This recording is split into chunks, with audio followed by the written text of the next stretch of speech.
We're going to just go through, here's our agenda for the evening. We're going to introduce Equinor to you. We'd love to give you an update or an overview of Empire Wind.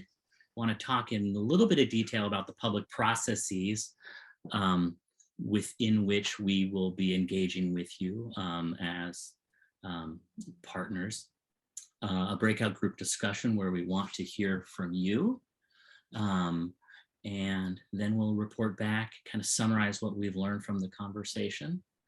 And please keep in mind, this is interactive, and we'll even be looking within our breakout groups to get a volunteer within those groups to report back a really high overview of the main takeaways. And that's another reason why you see so many of our colleagues from Equinor here on the screen, so that we can engage in those side rooms. Now, before we get started, at Equinor, we take safety very, very seriously. We start most meetings with a safety moment to keep in perspective that safety is the #1 priority for our company. So with the holidays coming up, we wanted to focus on holiday travel as our safety moment, so everyone can be extra mindful of the hazards around it. While many may choose to stay home this year, if you do travel, do be sure your vehicle is in good running condition, get plenty of rest before hitting the road, and be prepared for any emergency. Unfortunately, traveling by car during the holidays has the highest fatality rate of any major form of transportation based on fatalities per passenger mile. That's from US government info based on the US. Alcohol impairment is also involved in about 1/3 of the fatalities.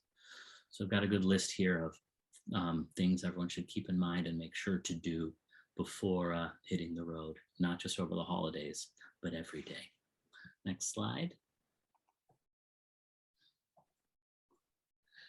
And another quick point is, as part of engaging in this workshop, we want to stress our community agreement, meaning a framework for this meeting itself. First, feel free to step up or step back, allow space for everyone to chime in. If you're shy, challenge yourself to share. And if you talk a lot like yours truly, give others space, because we do want to hear from everyone. Let's be respectful of other opinions and try to speak one person at a time. This really applies to the breakout sessions, but speak one person at a time, not only for respect, but to be sure we capture all the insights from the community that's represented here.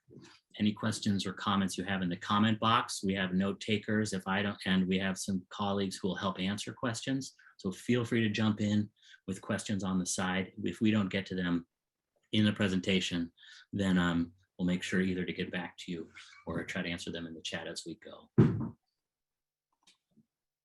Okay, to start, who is Equinor? Well, tonight, Equinor is the group you see before you. You're going to meet a range of our team members from our company and from our external partners.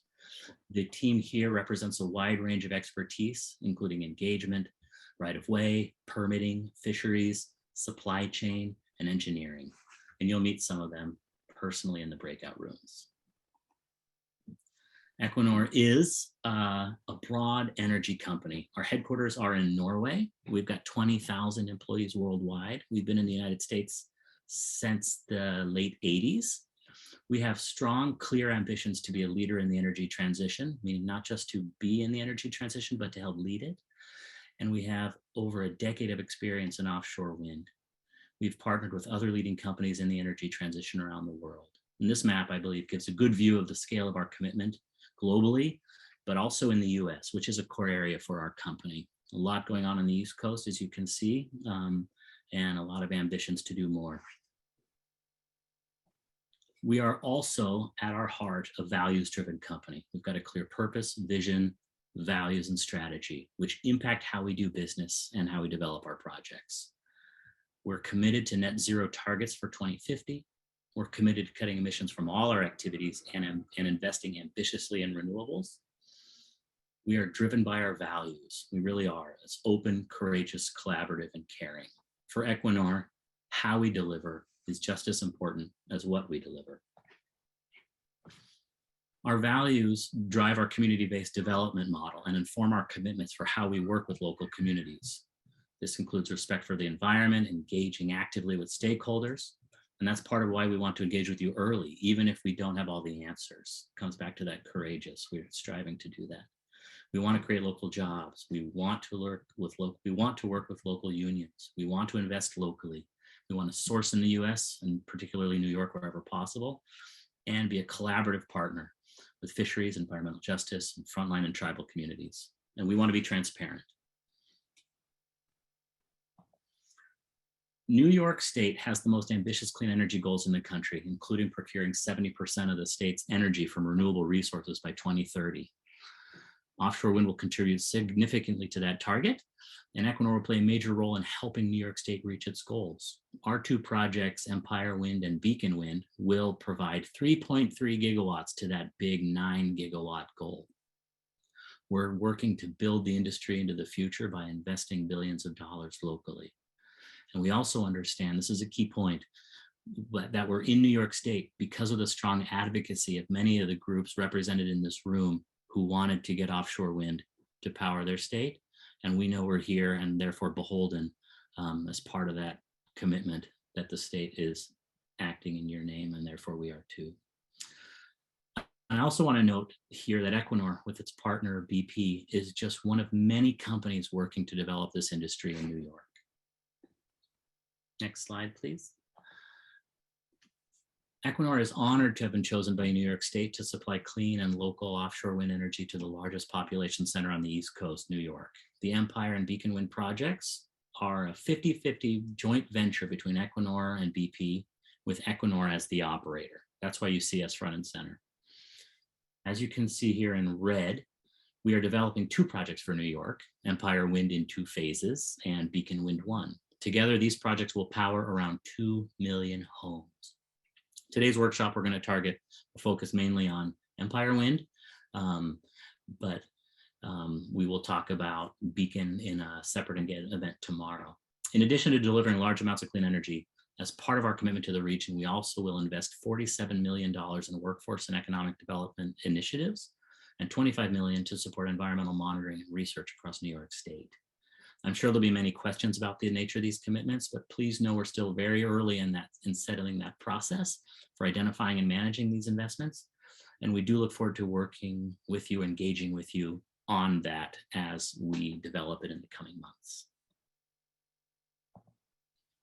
We're also setting up the offshore wind industry itself for success by investing in local ports and supply chains. We like to say that we know we're not just setting up projects, we're setting up an industry. Two of our major investments thus far are in South Brooklyn and the Port of Albany. Some details here.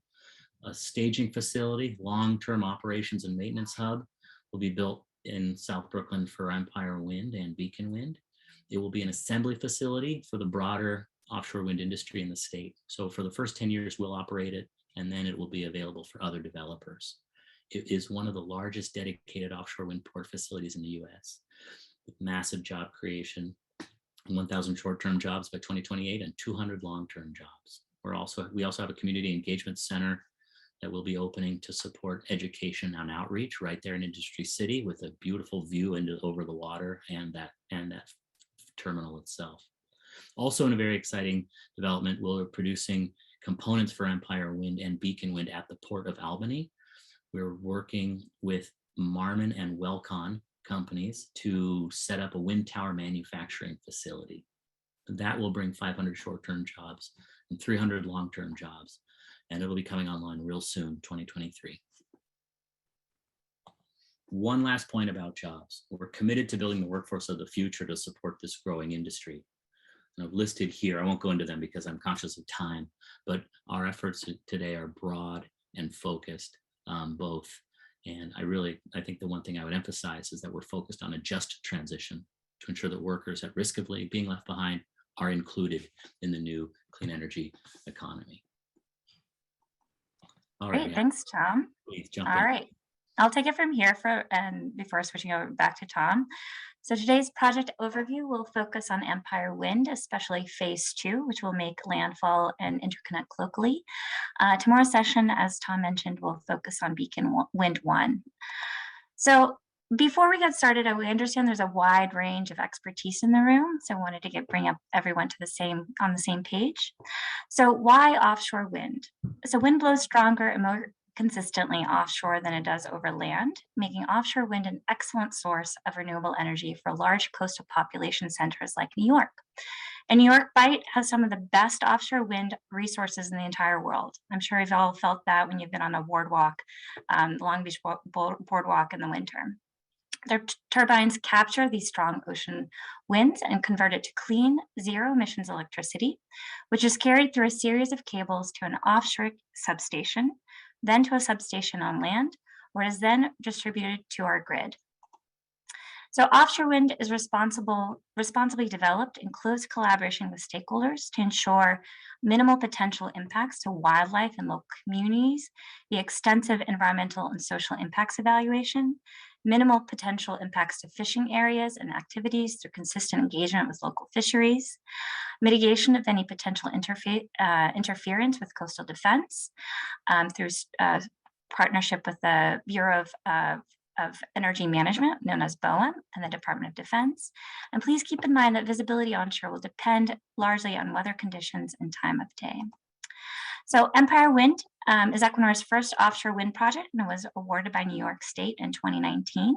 The project will generate 818 megawatts and interconnect into South Brooklyn and the Guana substation. All of our projects will be serviced out of the South Brooklyn Marine Terminal in Sunset Park, Brooklyn, that Tom spoke about, and help to revitalize the local waterfront. Empire Wind 1 will be in operation in the mid-2020s. Following the award of Empire 1, Empire Wind 2 is provisionally awarded. This project will be able to generate additionally 1,260 megawatts of clean energy and will interconnect locally in Oceanside. And first power is anticipated in the mid-2020s. The potential route is still being iterated. You can see it here. With feedback from local stakeholders and based on engineering and survey data, we anticipate there will be many questions about the right-of-way as well as construction in the months to come. Please note this is just the beginning of engaging stakeholders on the route. Likely we'll not be able to answer all your questions today, but we'll provide an overview of what we shared in the construction operations plan, which is known as the COP, which is part of our federal permitting process. The proposed cable route will have underwater export cables from the Empire Wind 2 and make landfall in Long Beach and or Hempstead. 4 sites are currently under consideration for the cable landing. Up to 2 will be needed. Onshore transmission cables will run through Long Beach to a point of interconnection in Oceanside. All cables will be buried underground. Multiple onshore cable routes are under consideration, and up to 2 routes will be used. All right, I just wanted to give some updates, project updates. You might have read about them in the news. We've selected CARP Strategies who are here today to help us support us in community engagement. We cut the ribbon on our New York project office in Sunset Park, Brooklyn. And we also have a few Empire Wind updates, specific Empire Wind updates. We selected Vestas as a preferred supplier for wind turbine generators for both Empire Wind 1 and 2. Fun fact, each 50 megawatt terminal will be able to power 1 New York home for up to 1.5 days. We also updated our base case to 100% monopile foundations. And we're also beginning a surveying campaign on local waters, which means you'll see our survey vessels in Reynolds Channel and off the coast of Lido Beach and Long Beach. So we have a high resolution we have high resolution geophysical surveying this week in Reynolds Channel, as well as in the first quarter of 2022, we'll perform geotechnical and geophysical surveying. Here are some of the vessels you might see locally. These survey vessels will assess the seabed for laying the export cable that will carry the new renewable power from offshore wind turbines to the electric grid. Our top priority, as we covered earlier, is safety, and all survey activities are performed in accordance with federal and state permits, health and safety policies, and procedures. All right, now, how are we doing on time? Just a time check. You got about 6 minutes, a little more, I think. Okay, great. All right. Got to be speedy. All right, so I'll be speedy. So this is a quick, I'll jump in a quick summary. So that was a quick summary of the projects and just a few updates, but now we'll get into how you can get involved. So project development takes a long time, as you can imagine, from lease to beginning of construction and fabrication. We go through a rigorous federal and state permitting process to ensure that we are developing offshore wind project in the most environmentally and socially responsible way. BOEM, the Bureau of Ocean Energy Management, oversees the federal regulatory process, while a number of state agencies are involved in permitting at the state level, but especially the Public Service Commission. There are many opportunities to get involved. Some of you might have given comments in the BOEM process this past summer for Empire Wind 1, thank you. And we encourage you to get involved and to support our projects by voicing your support during public comment periods. We will be filing the New York State Article 7 process for Empire Wind 2 in the first quarter of 2022. Now I'm going to hand over to Sabrina to give us just a quick overview of what the Article 7 process is. Sabrina? Thank you, Anna. Can you hear me okay? Yep. All right. So one of the opportunities to get involved via the Article 7 process. The Article 7 process. Oh, Sabrina, you're breaking up, unfortunately. Okay. Maybe I'll tap in Joshua. All right. Thank you. Sure. No problem. I'm happy to jump in. I'm Josh Verloon. I'm the Article 7 manager for Empire Wind 1 and 2. Just give a quick overview. So Article 7 is the New York State process for siting of major transmission facilities, which includes our export cable going from Empire Wind 2 and connecting into the grid. It's overseen by the Public Service Commission, and it has a very robust review process that allows stakeholder participation from the host communities where our project will come ashore and be located in the streets. And so that means that there's a lot of opportunities for public involvement and comment. There will be some what are known as public statement hearings, which are sort of public opportunities to make comment directly once the Article 7 has been filed, and there are numerous other opportunities for members of the community to get involved. And back over to you, Anna. Thank you so much. Thank you. Appreciate that. So as Joshua mentioned, there'll be more opportunities for engagement, both in Empire Wind and Beacon. And here's how you can voice your support. Empire Wind has a hotline and website specific to Article 7, and a website for Beacon Wind is also in the works. Separately, BOEM will be hosting a public meeting for Beacon Wind towards the end of 2022. We'll cover Beacon more in the session tomorrow. And there'll be a chance to attend and provide comment. We also plan to continue hosting public meetings like today's across Long Island, New York City in the coming months. So please follow us at the links provided here. All right, I'll hand it over back to Tom. Anna, that was awesome. And I think we're right on time. Awesome. Okay, everybody, now it's time to hear from you. We're going to transition into a group discussion. Anna, can you next slide? It is. So in order to ensure everyone has a chance to share feedback, we've designed a small group discussion that'll be facilitated by an Equinor team member. Shortly, we'll be split into small breakout groups. You should see a notification appear on your screen saying you've been assigned to a specific breakout room. So click accept to enter. In those rooms, your facilitator will present 2 topics for discussion with 20 minutes for each topic. You can see them listed here. Very simple questions, but I think they'll really help spark a good conversation. Note takers will be noting down responses throughout the discussions, so you can be sure we're capturing everyone's questions and insights. It's not to capture who asked the question, but what is the question. And when we're done with that activity, we'll all come back to the main Zoom room, and we hope a volunteer from each group would step forward and help share main takeaways from the discussions. For ease of communication, use your raise hand function. So this will be the start, I think, of a good dialogue that we'll have, and a lot of the feedback we get here we will use and try to bake it into our project wherever we can, but definitely take it forward and help shape our engagement going forward. So now everyone feel free to grab a cup of tea, take a bio break, whatever you need. We're gonna transition and jump promptly at 6:35 into the breakouts. Zainab, you're facilitating. Anything else I need to mention here from a logistics perspective? Sure. Just if anyone would like to be in a Spanish speaking breakout room, please feel free to let me know in the chat and we will make that happen. All right, everyone. Thank you. Thank you. See you guys in the breakout rooms.